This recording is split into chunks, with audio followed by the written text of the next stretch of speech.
Cette actualité vous est présentée en collaboration avec Cryptost Research. Ayez un temps d'avance sur le marché crypto en rejoignant notre communauté premium. Minage de Bitcoin, BTC, et électricité, l'Amérique latine serre la vis aux crypto-monnaies. L'accès à l'électricité est un enjeu pour certains pays d'Amérique latine, avec un réseau électrique souvent instable. Face à cela, plusieurs gouvernements ont commencé à faire la chasse aux fermes de mining. Décryptage.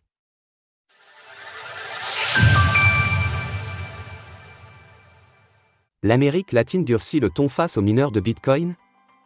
L'Amérique latine est parfois considérée comme un berceau d'adoption pour les crypto-monnaies, à cause de l'inflation élevée qui touche plusieurs économies, et qui pousse les habitants à trouver des alternatives aux monnaies fiat. Par ailleurs, les coûts de l'électricité peuvent être comparativement bas. Mais le minage de Bitcoin, BTC, peut avoir un effet sur les réseaux électriques, qui sont souvent instables. Au Venezuela, on apprenait la semaine dernière que le gouvernement avait coupé l'électricité aux mineurs, légaux ou non. Sur fond de scandale de corruption, Caracas avait décidé que le minage de Bitcoin était trop coûteux en énergie. Ces derniers jours, les saisies se sont enchaînées. Au total, ce sont plus de 17 000 machines qui ont été déconnectées du réseau Bitcoin. Le ministère de l'Énergie, ainsi que la Société d'électricité nationale Corpoelec, ont alerté sur les coupures presque constantes dans certaines régions du pays. Et pour le Paraguay, le scénario est le même. Les autorités ont commencé à saisir des machines qui minent du Bitcoin de manière illégale.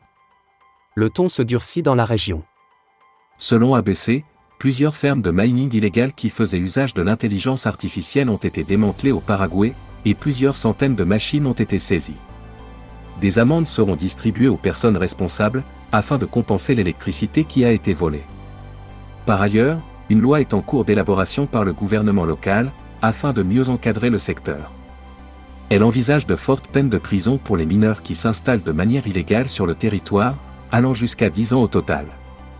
En Argentine, le scénario est similaire. En mars dernier, une vaste opération de mining illégal avait été démantelée.